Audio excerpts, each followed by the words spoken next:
Greetings. In this video we discuss how World War III saves the nation of Israel.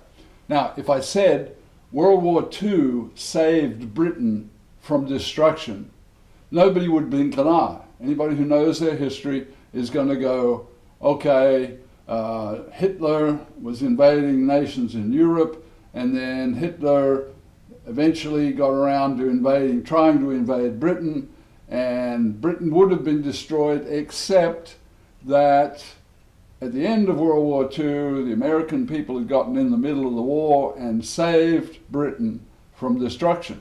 Now, if I said the Gulf War saved Kuwait from destruction, nobody would blink an eye, because when Iraq invaded Kuwait, essentially their defenses were destroyed, they were captured. Then America and a coalition of armies and forces went in and kicked Iraq and Saddam Hussein out of Kuwait. So the Gulf War saved Kuwait from destruction, and again, nobody would blink an eye. Now, what many cannot see is that God is saying World War III, yet ahead of us, will save Israel from destruction. Israel has had many wars with Arab nations. In 1967, the Arab-Israeli War was called the Third Arab-Israeli War.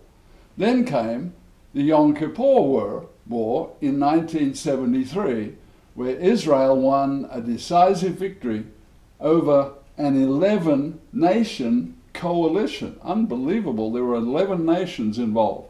What most people cannot tell you is who those 11 nations were.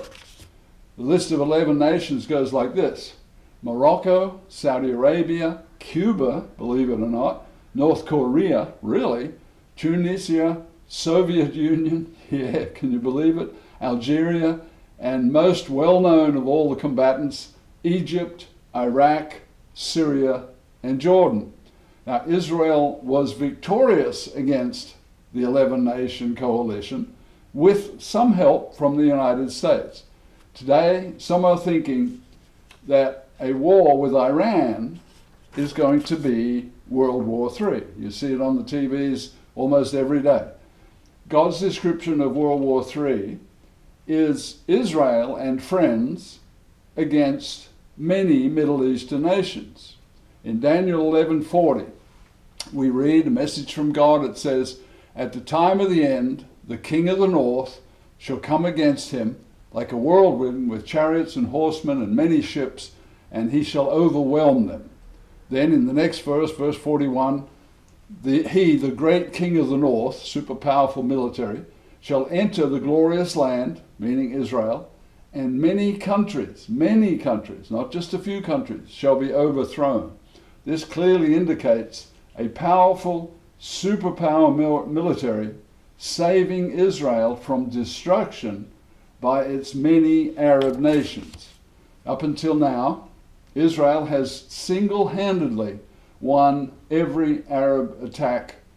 God is telling us that in Daniel 11:41 that the biggest Arab-Israeli war is just ahead of us, leading to other nations joining in and calling it World War III, because many nations are going to be involved. This comes really as no surprise to anybody, because the Arabs have clearly said what they want. They want to drive Israel into the sea. They want to get all Israeli people totally off what they call is Arab land. In this World War III attack, Israel will be unable to repel the awesome attack. It's commonly reported, most people are probably not noticing this, that Israel's enemies have, wait for it, 150,000 rockets, some of them targetable, ready to fire at Israel. Just imagine that, 150,000 rockets. The Iron Dome can't handle a huge number of incoming rockets, so it would be perilous if those were fired all at once or in rapid succession. Daniel 11:16, "And he shall stand in the glorious land," meaning Israel, "with great power." In 3 more verses, this powerful king of the north loses all power and is replaced as the great leader. We see that in verse 19. Then he shall turn his face towards the fortress of his own land, but he shall stumble. This is a great military leader and a great military following him. He shall stumble and fall and not be found. And so he's now no longer the leader of the free world. Verse 20 says, there shall arise in his place, in the place of the great military leader in verse 19, who came to his end and shall not be found. In his place, one who imposes taxes on the glorious kingdom, meaning Israel, but within a few days he shall be destroyed, not in anger and not in battle. So this second king of the north comes in. His plan is to impose taxes on Israel, but probably many other nations as well. God tends to focus his writing just on the nation of Israel much of the time.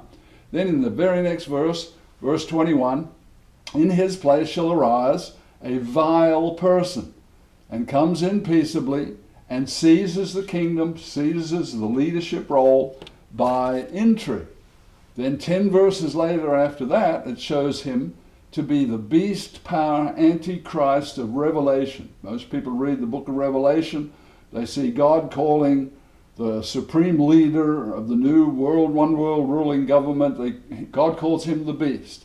Well, anybody who knows anything about World War II and Hitler could easily understand calling Hitler the beast because of all the beastly things he did. Anyhow, he's the one who destroys Israel according to Luke 21:24. Daniel 11:31 says, and forces shall be mustered by him, this third king of the north, and they shall take away the daily sacrifices which will have been started, probably either during World War III or shortly after World War III, and place there the abomination of desolation, or the abominable desolator person. To summarize, verse 19, king number 1 saves Israel in the Arab-Israeli war called World War III because it's so huge, so gigantic, and involves so many millions of people. Then comes the new great leader who imposes taxes on the glorious kingdom, Israel, but is dead within a few days. So he says, okay, I'm going to be great world leader. Here's my plan. We're going to impose taxes.